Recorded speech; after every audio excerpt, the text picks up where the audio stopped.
I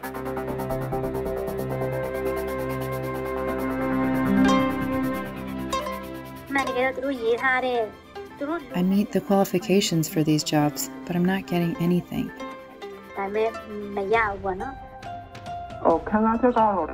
Sometimes I feel sad. We didn't do it for our sake, but for everyone.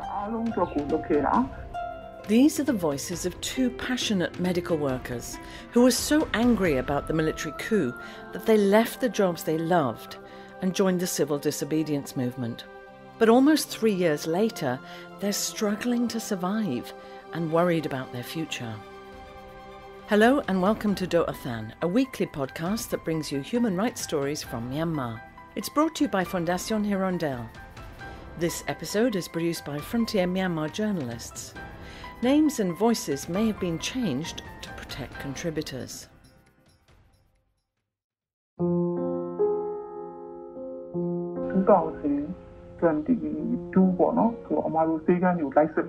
During 2022, hospitals and clinics were checked weekly and monthly to see if they were employing CDMers. In the hospital where I worked, CDM staff were actually arrested because authorities were informed that there were CDM employees there. Again, hospitals were inspected. That was very uncomfortable for me. Later, the hospital fired us saying, "Don't come to the hospital anymore." We damaged their hospital. Dr. Rose is a medical specialist in her 30s.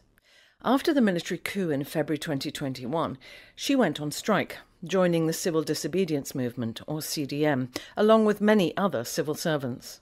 Later that year, she managed to get a new job at a private hospital. But a year on, she and some other CDM medics were fired.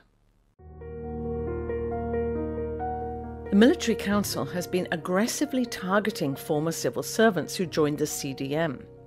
Soon after the coup, many CDM government staff were sent warning letters by their ministries, and some were forced back to work.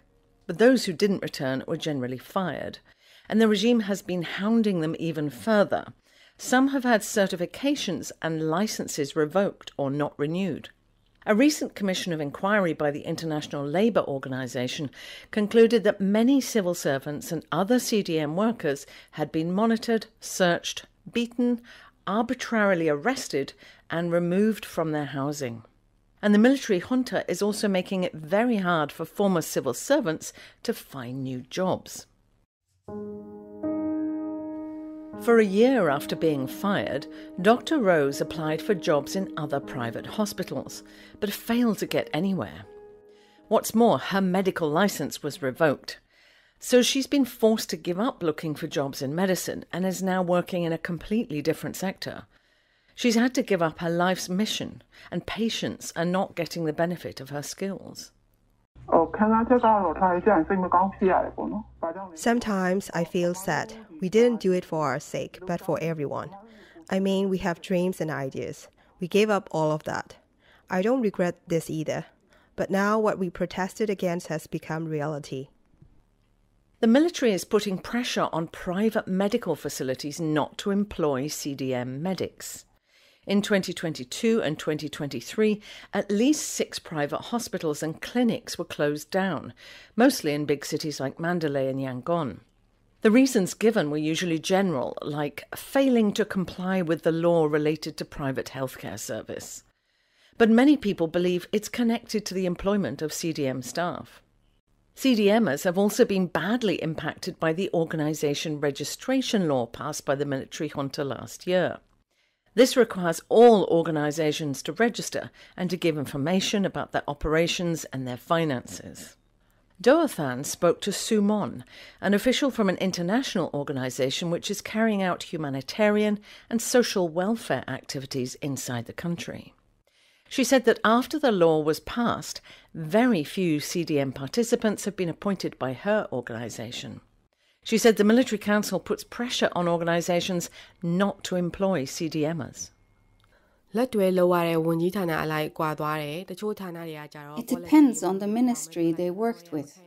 Some departments just declare boldly that organizations have always been instructed not to offer jobs to CDM people.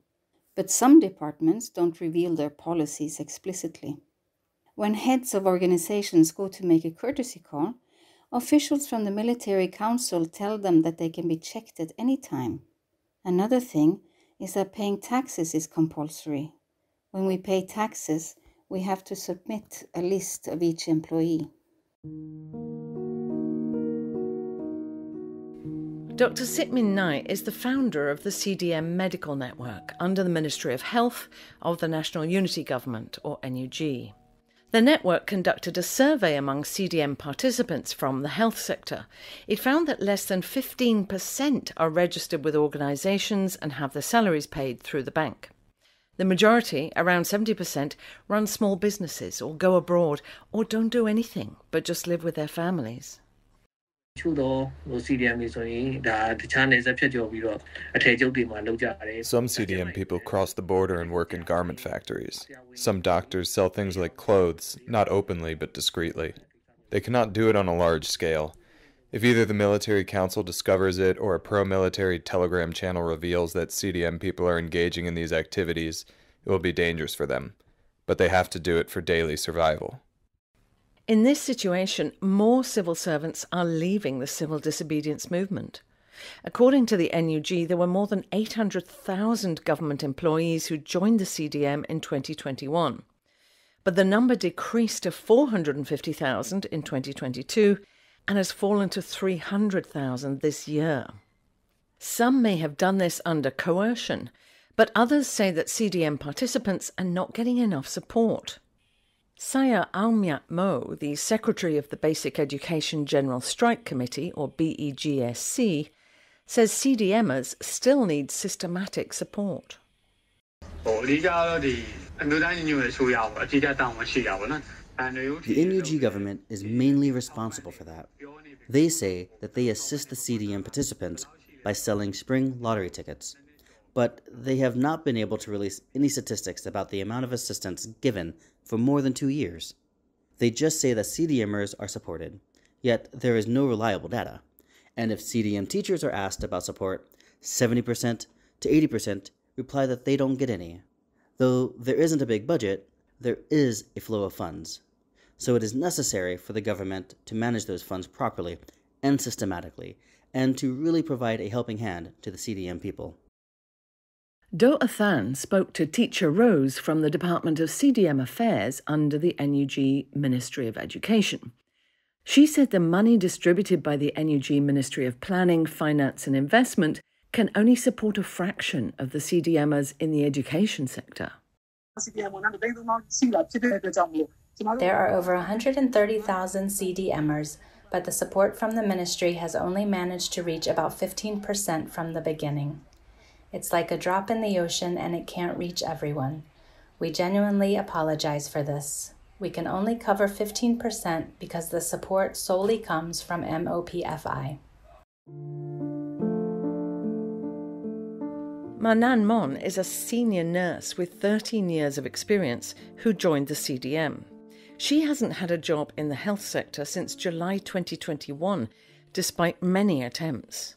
She even had to work in the fields in her home village in central Myanmar just to try and earn a living. She then moved to a different town, hoping to get better luck. But that luck has not materialised.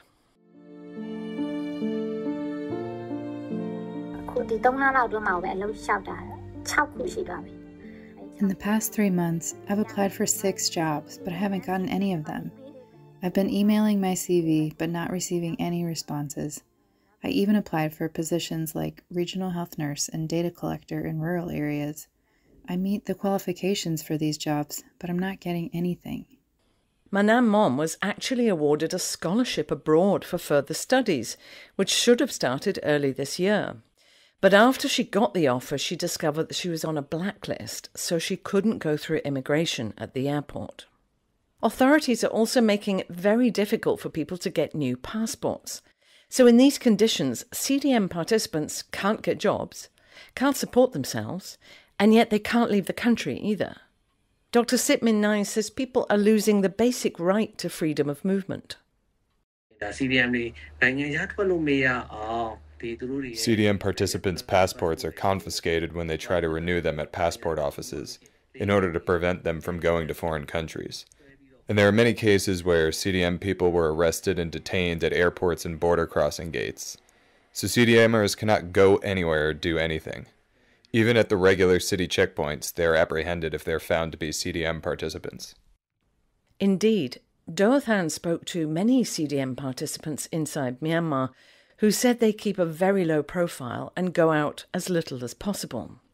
To avoid arrest, they try to minimize contacts with regime officials. Like Dr. Rose.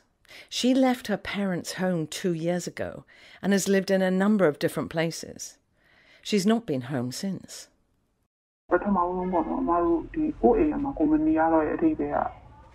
The reason why I no longer live at home is that people often came to question residents near my home address, and I wasn't sure if they would camp for me. I could not sleep at night, and I had to take sleeping pills. So I made the decision not to stay at home anymore. We also have to try in various ways to avoid dealing with government offices and departments as much as possible.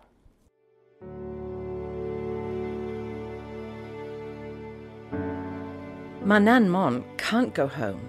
Her village is in a heavy conflict zone in central Myanmar.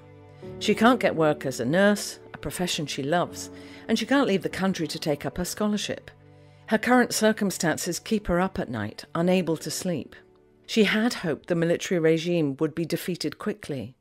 But as the years have gone by, the challenges of daily survival, let alone pursuing her dreams, have become more and more difficult.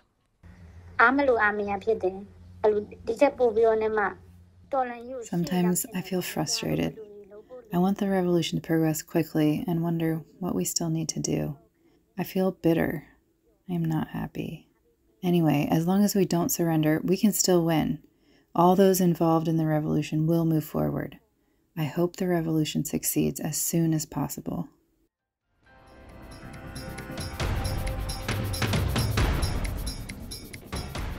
Thanks for listening to this edition of Doathan. We would welcome your feedback on social media. This project on human rights reporting is supported by Fondation Hirondelle with the help of our donors. You can listen to our podcast via the Doathan Facebook page. They can also be found on SoundCloud, YouTube, iTunes and Spotify. You can also listen every Saturday night from 9 to 10 p.m. and Sunday morning from 6 to 7 a.m. on Voice of America Radio. Please tune in again next week.